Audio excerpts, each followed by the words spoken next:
The Italian Trap. In early 1944, Allied commanders stared at a map of Italy and faced a maddening question: why keep bleeding for a peninsula that seemed to offer no quick path into Germany?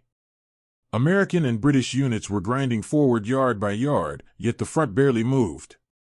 Then came the decision that still puzzles many observers. Field Marshal Albert Kesselring, Germany's commander in Italy, refused to abandon the line, even when logic said withdrawal might save men and time. And the true cost of that refusal would be counted in shattered divisions, ruined monasteries, and months the Reich could not really afford. The central riddle is simple: why did Kesselring choose to hold Italy so stubbornly, turning Monte Cassino into a slaughterhouse, when Germany was already fighting for its life in France, the East, and the air? A front that looked secondary, until it wasn't. By late 1943, the Allies had landed in southern Italy and expected momentum. Italy had switched sides, Mussolini had fallen. On paper, Germany should have been forced to fall back quickly to more defensible ground. But Italy's geography punished attackers: mountains like walls, rivers like moats, and narrow roads that turned every supply run into a bottleneck. For the Germans, this terrain was a gift. A smaller force could delay a larger one. And delay was the currency Germany needed most. The Allies also had divided priorities.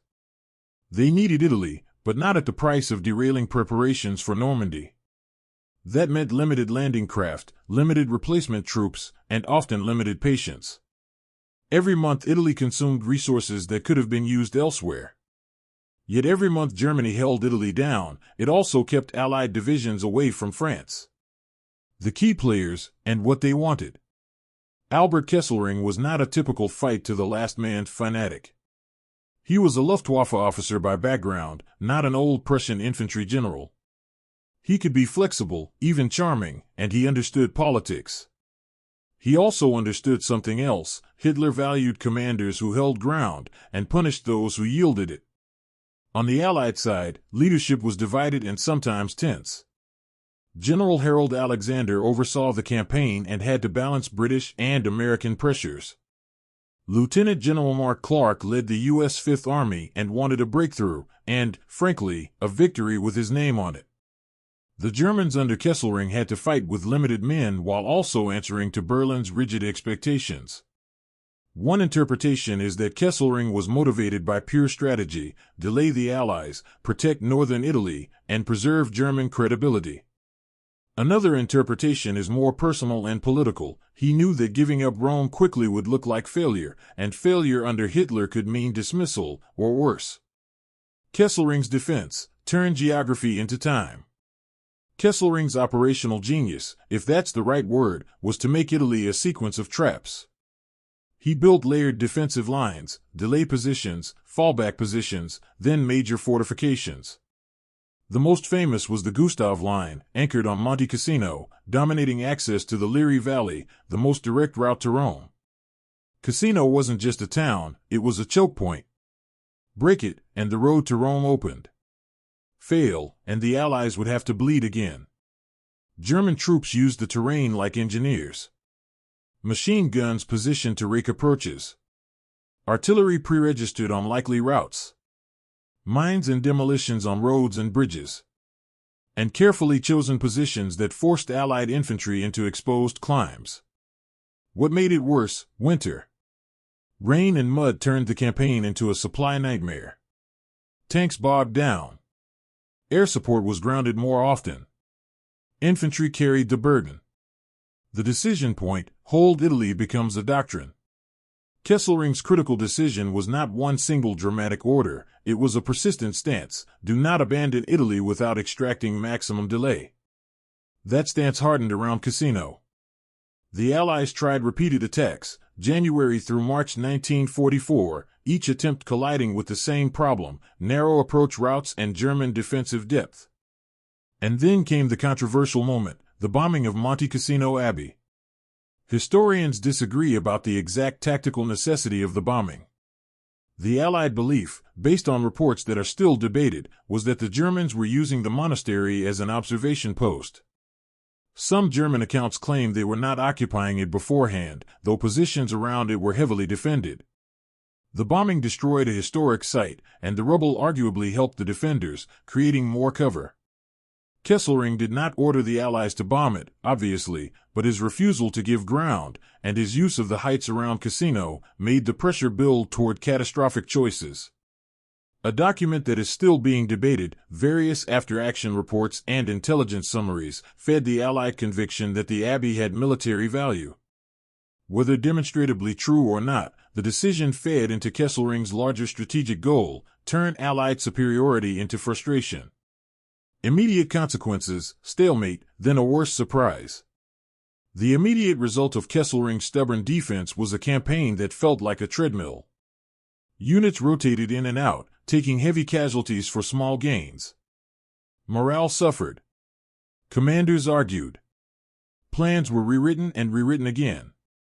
And then something even stranger happened. The Allies tried to break the deadlock from the sea with Operation Shingle, the landing at Anzio in January 1944. The idea was bold: land behind German lines, threaten Rome, force Kesselring to pull back from Cassino. But the Anzio operation stalled. Instead of racing inland aggressively, Allied forces dug in, partly due to caution, partly due to uncertainty, partly due to German reaction speed. Kesselring did what stubborn defenders do best: he contained the threat, then tried to crush it.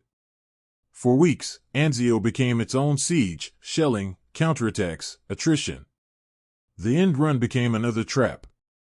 The cost: time, blood, and strategic opportunity. The true cost of Kesselring's decision was horrific, not only in casualties, but in time. At Cassino, multiple Allied assaults produced enormous losses across American, British, French, Polish, Indian, and New Zealand units. German losses were serious too, but the defensive advantage was real. Italy consumed Allied attention well into 1944. The delay mattered strategically. It kept significant Allied forces pinned in Italy. It forced continuous allocation of supplies, replacements, and air support. It complicated coalition politics. British and American commanders often blamed each other for slow progress. And for Germany, the benefit was not victory, but time. Time to strengthen the Atlantic Wall. Time to shift divisions. Time to manage crises elsewhere. Even a secondary front can be valuable if it drains the enemy. Headquarters didn't call it treason. This wasn't a betrayal, but some Allied staff saw the Italian campaign as strategically wasteful. Meanwhile, German headquarters increasingly saw Italy as a line that must not collapse, because collapse meant political humiliation and a direct threat to the Balkans and southern Germany. The alternatives: what could Kesselring have done? Could Kesselring have withdrawn earlier to save manpower? Yes, one demonstrated alternative was a phased retreat to shorter lines farther north, trading Rome quickly for preserved divisions. But each alternative carried costs. A rapid retreat might have given the Allies a faster advance, earlier airfields, and a bigger morale victory. It might have freed Allied troops for France sooner. It might also have encouraged Italy's resistance and complicated German control in the north. Kesselring's approach, delay at maximum efficiency, was rational under one harsh assumption: Germany couldn't win outright, but could still influence when and where the decisive blows landed. Another alternative was abandoning southern Italy almost entirely and focusing on the Alpine approaches. But that would concede ports, airfields, and Rome without a fight, politically unacceptable to Hitler, and strategically risky if the Allies used Italy as a springboard. So Kesselring did what many German commanders did in 1944: he fought not for victory, but for bargaining power against time. Myths and controversies: the Abbey, Anzio, and holding Rome. Monte Cassino's bombing remains the most emotionally charged controversy. A common myth is that the Germans were definitively using the Abbey as a fortress beforehand. A different myth is that the bombing was pure vandalism with no military logic. The reality is murkier. The surrounding high ground was undeniably vital, German observers were everywhere, and Allied intelligence was imperfect. After the bombing, German troops did occupy the ruins more effectively, making the position harder to take. Anzio has its own legend, that one bold push could have ended the campaign quickly. Some historians argue the initial Allied commander at Anzio missed a fleeting window. Others counter that pushing inland with limited forces risked being cut off and destroyed, turning an opportunity into a disaster. Kesselring's rapid concentration of forces suggests that the window, if it existed, was dangerously narrow. Finally, there's the argument about Rome. Mark Clark's later decisions, especially the drive on Rome rather than cutting off German forces retreating north, are debated. But those debates happened downstream of the key fact: Kesselring's defense created the conditions where every Allied choice carried an ugly trade-off. Conclusion: Kesselring's refusal was a strategy of delay. Return to the riddle: why wouldn't Kesselring abandon Italy? Because to Kesselring, Italy was not a sideshow. It was a lever. The peninsula's geography let him trade space for time at a favorable rate, and time was the one resource Germany could still exploit. His refusal to retreat cleanly forced the Allies into repeated set-piece attacks where their superiority was blunted. And yet, the irony is brutal: even Kesselring's success could only postpone the outcome. Italy did not save Germany. It did, however, stretch the war's calendar and stretch human suffering with it. Monte Cassino became more than a battle. It became a warning about modern war's cold logic. Sometimes a commander doesn't hold a line because it wins the war, he holds it because it slows the enemy long enough for something else, somewhere else, to happen.